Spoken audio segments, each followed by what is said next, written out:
Hasil koordinasi dan analisa transaksi tersebut didapat dugaan penyalahgunaan yang berindikasi tindak pidana terkait yayasan, tindak pidana penggelapan, tindak pidana korupsi dana BOS, hingga tindak pidana terkait penyalahgunaan dalam pengelolaan zakat oleh saudara PG. Selanjutnya juga telah melakukan interview terhadap 3 orang saksi yang mengetahui proses penyaluran dana-dana tersebut. Untuk dugaan penyalahgunaan dana BOS dan zakat juga telah dilakukan koordinasi kepada 3 orang pejabat yang berkompeten di jajaran Kementerian Agama. Sampaikan pada saat kita kemudian nanti akan memutuskan untuk status dari Panji Gumilang. Ini kan bukan bicara masalah lama atau lambat, tapi melengkapi alat bukti untuk kepentingan pemberkasan sehingga kasusnya tersebut bisa dinyatakan lengkap. Itu kan butuh kecermatan, bukan masalah kecepatan. Tapi yang jelas semuanya berjalan. Syekh ini sudah mewakafkan dirinya kepada kegiatan pesantren dan seluruh pendidikan yang ada di pesantren itu. Jadi apa yang ada dirinya itu menjadi bagian dari pesantren itu, menjadi bagian dari yayasan itu. Kemudian apabila itu dia disepakati bersama-sama tentang penggunaan nama dan berkait dengan rekening itu, kami kira sah-sah saja selagi itu tidak bertentangan dengan persoalan perbankan.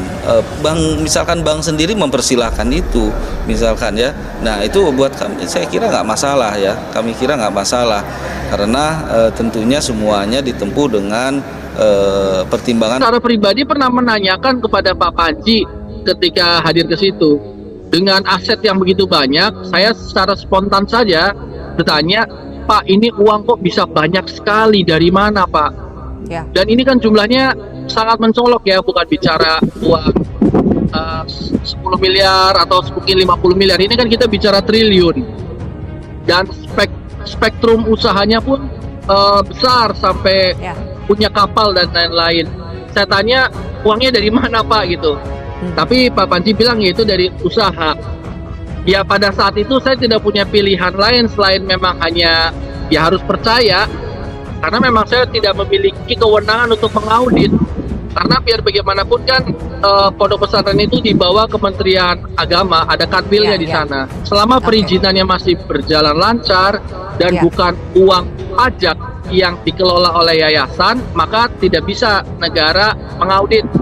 Jadi di Pemda itu ya pasif saja, kecuali bila mana memang ada masyarakat yang melaporkan terkait keuangan yayasan, maka itu pun laporannya kan tidak ke Pemda, tapi mungkin ke pengadilan atau kepolisian bila mana ada dugaan penyelewengan uang yayasan. 256 rekening atas nama Abu Toto Panji Gumilang, Abdus Salam Panji Gumilang. Nama dia tuh 6. Ada Abu Toto, ada Panji Gumilang, ada Abdus Salam, pokoknya 6 lah. Dan dari situ semua ada 256 rekening atas nama dia dan 33 rekening atas nama institusi, jadi 289. Ini sekarang sedang dianalisis dari sudut PPATK. Sudah katakan semuanya, dan itu memang ditanya apakah saya pernah menerima dalam bentuk uang atau apapun gitu. Saya katakan bahwa saya tidak pernah beri uang, bahkan saya bersedia untuk PPATK memeriksa rekening saya dan lain-lain. Saya lihat itu ada keanehan di hari kedua setelah saya datang yang salam Yahudi. Waktu itu saya nggak tahu kalau itu namanya salam Yahudi. Setahu saya itu ya salam yang bukan Assalamualaikum diajarkan sama Pak Panji. Itu baru pertama kali saya. Barreskrim periksa 10 orang dari Ponpes Al Zaitun terkait TPPU Panji Gumilang. Direktorat Tindak Pidana Ekonomi Khusus Barreskrim Polri akan melakukan pemanggilan 10 orang saksi dari Pondok Pesantren Al Zaitun pada minggu depan. Pemeriksaan saksi dari Al Zaitun itu untuk kepentingan penyelidikan dugaan tindak pidana pencucian uang yang dilakukan pimpinan Al Zaitun Panji Gumilang. Minggu depan kurang lebih 10 orang, kata Dirtipideksus Barreskrim Polri Brigjen Wisnu Hermawan kepada awak media Jakarta Jumat 21 Juli 2023. Menurut Wisnu, sejauh ini tidak pihaknya sudah meminta keterangan sejumlah ahli dari bidang pidana maupun TPPU dalam penyelidikan tersebut.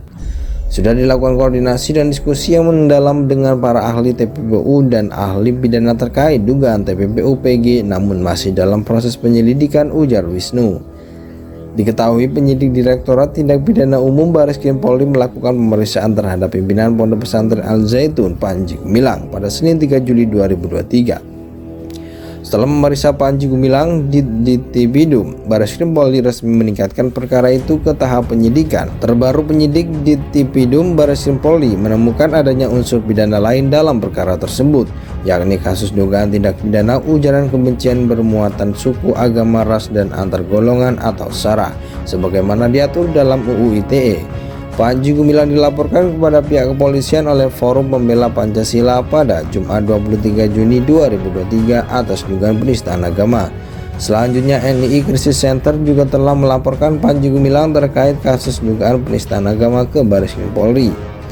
Bareskrim Polri pun menerima laporan dari NII Crisis Center tersebut dengan registrasi nomor LPB 169-6 2023 SPKT Bareskrim Polri 27 Juni 2023.